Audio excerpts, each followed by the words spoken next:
Assalamualaikum warahmatullahi wabarakatuh. Di sini kami akan menjelaskan tentang diet rendah karbohidrat atau low carb diet dan diet ketogenik atau keto. Next.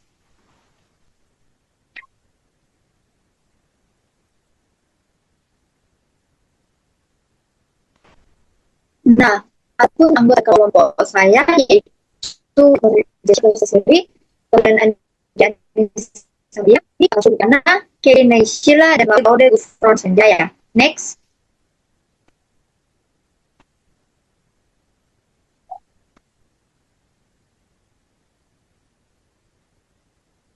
Nah, sebelumnya ada pun rumusan masalah yang kami ambil yaitu apa definisi, kualifikasi, dan perbedaan mendasar antara diet rendah karbohidrat dan diet ketogenik.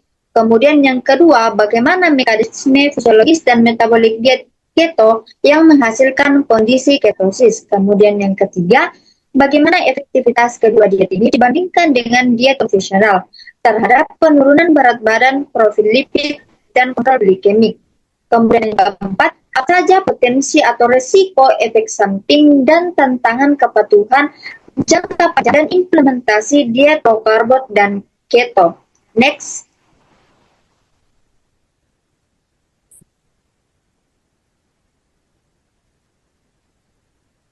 Nah, ada pun latar belakang. Jadi, obesitas dan resistensi insulin kini menjadi krisis kesehatan global dengan lebih dari 2,5 miliar orang dewasa mengalami kelebihan berat badan menurut WHO, di mana kondisi ini meningkatkan risiko sindrom metabolik ataupun diabetes B2 dan penyakit kardiovaskular.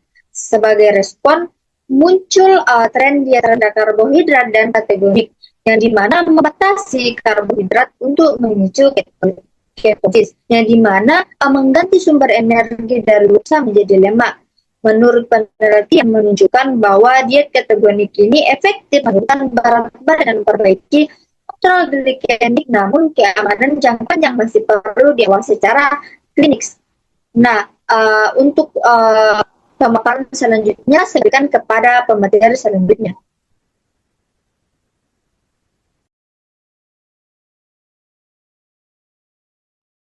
Adapun konsep diet rendah karbohidrat dan diet ketogenik, yaitu merupakan pendekatan diet yang secara fundamental mengurangi asupan karbohidrat di bawah kisaran yang direkomendasikan secara umum oleh obesitas, yang menetapkan 45-65% dari total kalori harian berasal dari karbohidrat.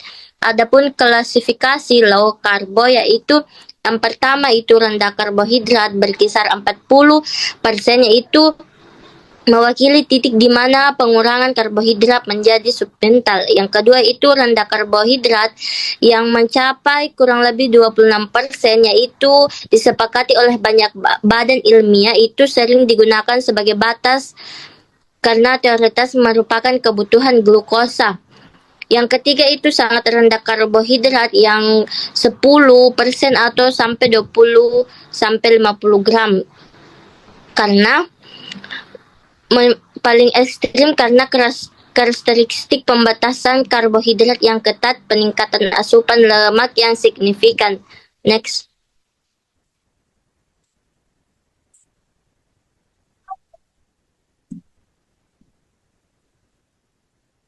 Adapun diet ketogenik yaitu subkategori ekstrim yang memaksakan resistensi karbohidrat yang sangat ketat, biasanya hingga kurang 50 gram per hari atau di bawah 10% dari total asupan kalori dengan kompetensi asupan lemak yang sangat tinggi. Adapun klasifikasi diet ketogenik yang dimodifikasi dari diet ketogenik standar, yang pertama itu ada diet ketogenik standar di mana lemak tinggi kurang lebih 70% protein sedang. Yang kedua itu ada diet ketogenik siklikat yang dimana protein ketosis yang diselingi dari hari 5-6 hari. Yang ketiga itu ada diet ketogenik bertarget di mana ini mirip SKD, misalnya 20-50 gram per totalnya. Yang keempat ada diet ketogenik tinggi protein yang dimana berkisar 60% lebih tinggi sampai 35% karbohidrat rendah. Baik, saya berikan kepada pemateri selanjutnya.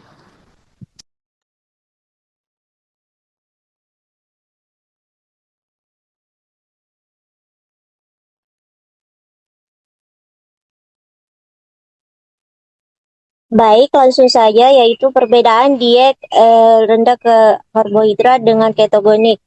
Perbedaan fundamental antara diet rendah karbohidrat umumnya dengan diet ketogenik terletak pada ambang batas karbohidrat dan tujuan metabolisme, di mana diet rendah karbohidrat dengan batas karbohidrat yang lebih tinggi berkisar antara 50 sampai 130 gram per hari, mempromosikan penurunan berat badan dan perbaikan metabolik, tetapi umumnya tidak cukup untuk mendorong tubuh ke dalam keadaan ketosis dan konsisten. Nah, pada aspek definisi kuantitatif, diet rendah karbohidrat berkisar antara 50 sampai 130 gram per hari atau kurang dari 26% dari total energi. Sedangkan diet ketogenik yaitu 20 sampai 50 gram per hari atau kurang dari 10% dari total energi. Kemudian dari aspek tujuan utama, diet rendah karbohidrat bertujuan untuk mengurangi karbohidrat untuk kontrol glukosa dan penurunan berat badan melalui defisit kalori atau efek metabolik umum. Sedangkan diet ketogenik yaitu untuk mengurangi karbohidrat secara drastis untuk memicu ketosis nutrisi. Next.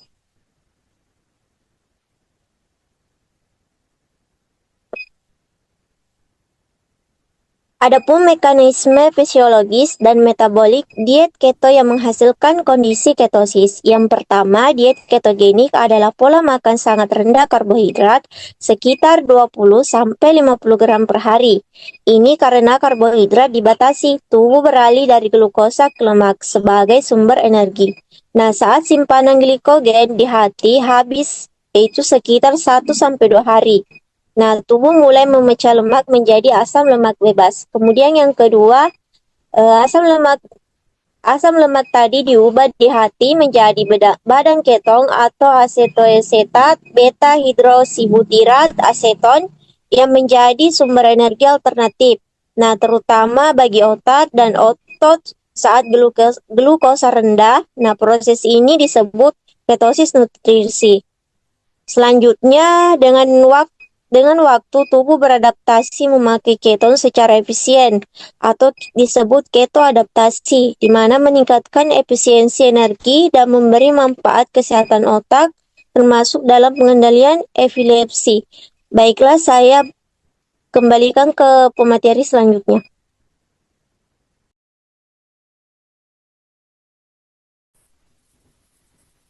Selanjutnya, efektivitas kedua diet dibandingkan dengan diet konvensional terhadap penurunan berat badan. Yang pertama, diet ketogenik KD dan rendah karbohidrat atau LCD efektif menurunkan berat badan, BMI, dan massa lemak.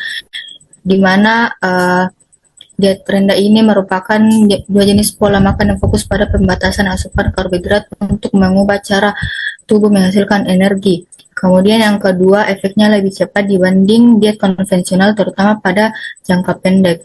Jadi efektivitas ini bahkan seringkali lebih cepat dibandingkan diet konvensional yang umumnya memiliki proporsi karbohidrat lebih tinggi, karena ketika tubuh kekurangan karbohidrat, sumber energi utama beralih dari glukosa menjadi lemak. Kemudian yang ketiga disebabkan oleh peningkatan pembakaran lemak dan kondisi ketosis. Jadi dalam kondisi ini tubuh mengalami ketosis, yaitu proses metabolik di mana lemak dipecah menjadi keton gunakan sebagai bahan bakar energi. Kemudian yang terakhir, yang keempat, perlu pengawasan karena berisiko defisiensi zat gizi bila dilakukan terlalu lama. Jadi walaupun hasilnya cepat terlihat, diet ini memerlukan pengawasan ketat karena jika dilakukan terlalu lama atau tanpa perencanaan yang baik, tubuh dapat mengalami defisiensi zat gizi seperti vitamin B, kalsium, magnesium, dan serat karena asupan dari beberapa kelompok makanan dibatasi.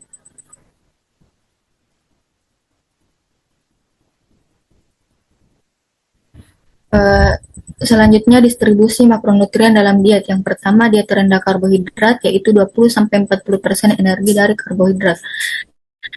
Jadi dalam diet ini hanya sekitar 20-40% energi harian yang berasal dari karbohidrat, sisa kebutuhan energi diperoleh dari lemak dan protein. Kemudian yang kedua diet ketogenik, yaitu kurang dari 10% karbohidrat atau sekitar 20-50 gram per hari yang memicu ketosis. Jadi diet ini merupakan bentuk paling ekstrim dari diet rendah karbohidrat, di mana asupan karbohidrat dibatasi hingga kurang dari 10% total energi atau hanya sekitar 20-50 gram per hari, yang bertujuan untuk memicu ketosis sehingga tubuh benar-benar bergantung pada lemak dan keton sebagai sumber energi. Kemudian yang ketiga, diet konvensional, 50-60% karbohidrat, 20-30% lemak, dan 15-20% protein, distribusi seimbang. Jadi berbeda dengan kode diet di atas, diet konvensional bersifat lebih seimbang dan umumnya direkomendasikan untuk konsumsi jangka panjang. Komposisinya itu terdiri dari sekitar 50-60% karbohidrat, 20-30% lemak, dan 15-20% protein. Jadi diet ini mendukung pemenuhan kebutuhan energi serta zat gizi harian tanpa menimbulkan risiko kekurangan zat gizi tertentu. Baik, saya berikan ke pemateri selanjutnya.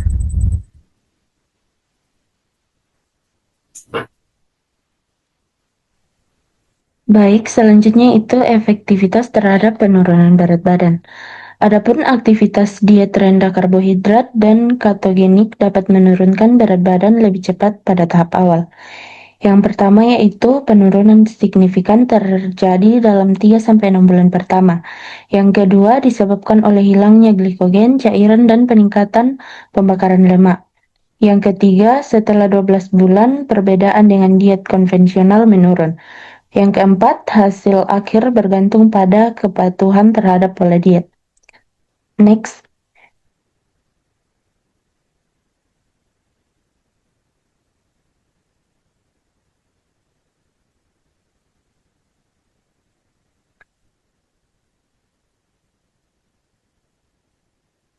Selanjutnya yaitu efektivitas terhadap profil lipid. Adapun efektivitas diet rendah karbohidrat dan ketogenik juga berpengaruh terhadap profil lipid tubuh. Yang pertama yaitu low carb atau keto. Trigliserida turun, HDL naik, namun LDL bisa meningkat bila tinggi lemak jenuh. Yang kedua yaitu diet konvensional. Trigliserida turun lebih ringan, HDL stabil, dan LDL lebih konsisten menurun. Selanjutnya,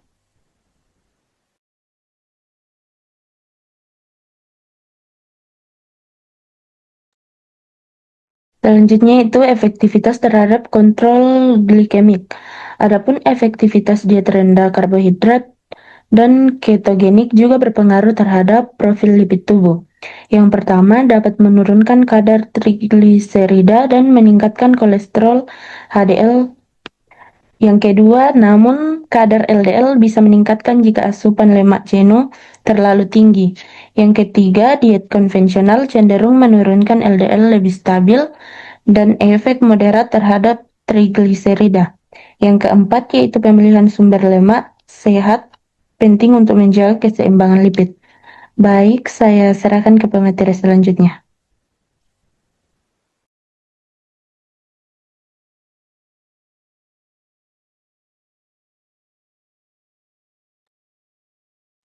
Baik, mari kita lihat potensi risiko efek samping dan tantangan kepatuhan jangka panjang dari implementasi diet low carb dan keto. Nah, di sini mari kita lihat bahwa ternyata penerapan pembatasan karbohidrat yang ekstrim memicu perubahan mendasar dalam metabolisme tubuh yang membawa konsekuensi jangka panjang pada fungsi organ dan status nutrisi. Nah, mari kita lihat ternyata yang pertama adalah beban dan organ berisiko patologis, di mana mengalami gangguan hematosis ginjal atau neutrositas potensial. Kemudian kesehatan tulang dan keseimbangan mineral. Kemudian defisiensi mikronutrien dan elektrostatistik seluler dan defisiensi elektrolit dan ketoflu. Kemudian kekurangan serat dan komplikasi kronik. Nah, kemudian efek neurokognitif dan tentang cara yang dimana kognitif dan mood, kemudian kebutuhan penyesuaian sesuai farmakologis. Nah, itulah tadi potensi dan risiko dan efek samping yang akan terjadi pada implementasi diet dan diet low karbo dan keto. Next.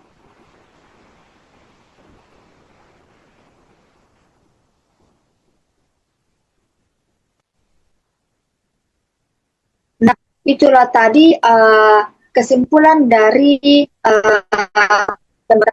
pemaparan materi kami, di mana diet terhadap karbohidrat itu dan diet ketogenik ini membatasi karbohidrat merupakan solusi untuk obesitas, di mana bertujuan memicu ketosis, efek samping menurunkan berat badan lebih cepat dibandingkan diet konvensional pada tahap awal. Nah, di mana kita lihat bahwa kedua diet ini memperbaiki lipid dengan menurunkan glikosida dan menaikkan HDL. Namun berisiko meningkatkan LDL bila asupan lemak tinggi dan tantangan implementasi jangka panjang itu resiko pada ginjal dan defisiensi mikronutrien, misalnya pada elektrolit, kemudian serat dan masalah ketahuan. Nah, persentase dari kelompok kami jika ada kata atau kalimat yang kurang jelas, mohon maaf. Wassalamualaikum warahmatullahi wabarakatuh.